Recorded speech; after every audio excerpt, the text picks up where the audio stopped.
देश नीति, केवल सच्ची और पक्की खबरें। देश नीति में दर्शकों आपका स्वागत है। मैं हूं आपके साथ राशिद जहीर। परसों मैंने खबर बताई थी आपको कि सरकार ने अपना जवाब दाखिल किया था सुप्रीम कोर्ट में कि कोई भी सिटीजन्स को यह अधिकार नहीं है कि वो इलेक्टोरल बॉन्ड के बारे में जाने और जाने कि कौन सा धनाढ्य सेठ उसको कितना चंदा दे रहा है सभी पार्टियों को।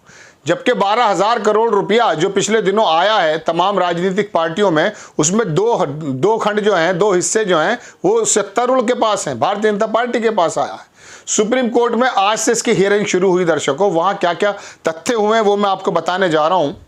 बार एंड बेंच ने इसको छापा कि Supreme Court constitution bench to begin hearing batch of plea challenging the validity of the controversial electoral bonds scheme. अब क्या क्या इसमें हुआ है, लोगों ने क्या क्या इसके अंदर बातें रखी हैं, थोड़ा सा जानने से पहले आप खबर भी देखिए। मैंने इसकी खबर को निकाला है और आपको ये बताऊंगा कि चाइनीज़ पैसे के बारे में किस प्रकार से बात की जा रही है। आपकी स्क्रीन पर खबर है, जनसत्ता ने छापा कि एक्सपर्ट ने बताया लोकतंत्र के लिए खतरा।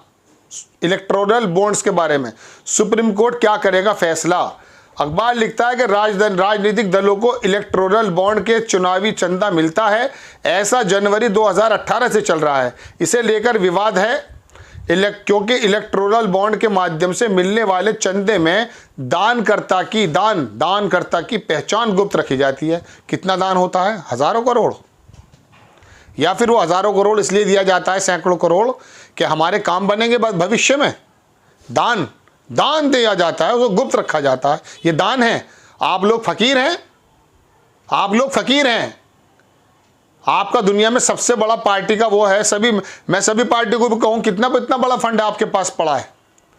आप लोगों को दान चाहिए और दान देने वाला देखिए वो सैकड़ों करोड़ रुपए देता है और उसके बारे में जानने का अधिकार नहीं है उस आदमी को जो टैक्स से इस देश की बुनियादों को सींचता है। दान गुप्त रखी जाती है, दानकर्ता की पहचान। कई विशेषज्ञ मानते हैं कि चंदा लेने का यह तरीका लोकतंत्र के खिलाफ खतरनाक है। वेस्टमिंस्टर विश्वविद्यालय के centre for study of democracy की director Nitasha Kaul Financial Times के लिए लिखे आर्टिकल में बताती है कि भारत में चुनाव किस हद तक महंगा होता जा रहा है।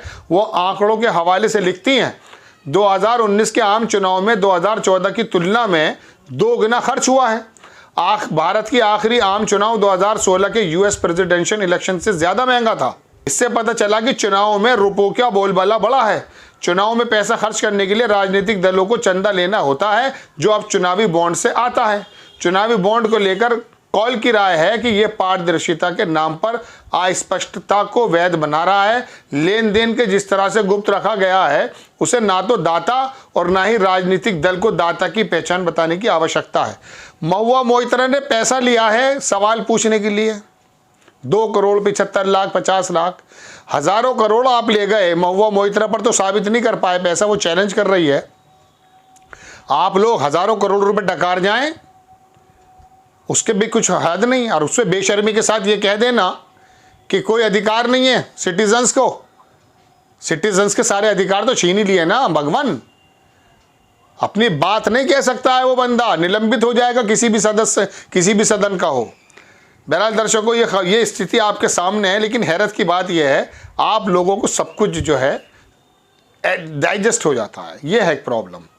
पहले आपको डाइजेस्ट नहीं हुआ करता था। पहले सड़कों पे आते थे चंद्रशेखर की अगुवाई में, पहले आ जाते थे रोडों पर, सारे काम होते थे, सरकार को झुका दिया करते था बिहार का एक आदमी जा करके।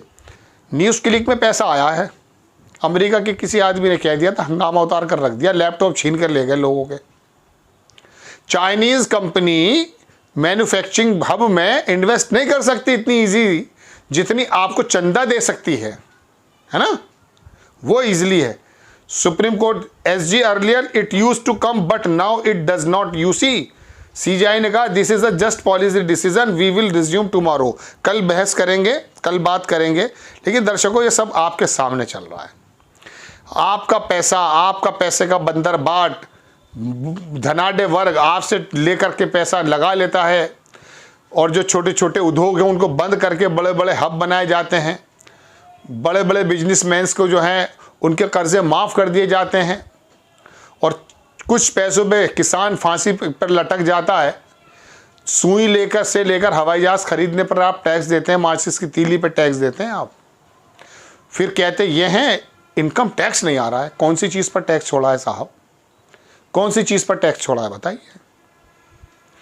और इस पैसे का फिर बंदरबाट इस प्रकार से होगा, पता तो चले ना कि कौन सी कंपनी अपने कौन से हितों को साधने के लिए आपको पैसा दे रही है। आपने कह दिया कोर्ट में आके कि कोई अधिकार नहीं है सिटीजन्स को। अब चल रही है दर्शकों, देखो सीजीआई क्या फैसला लेते हैं। जैसे भी कोई फैसला आता है जब मैं आपके सामने हाजिरी दूंगा। नेक्स्ट टाइम किसी खबर के साथ आता हूं। जय हिंद।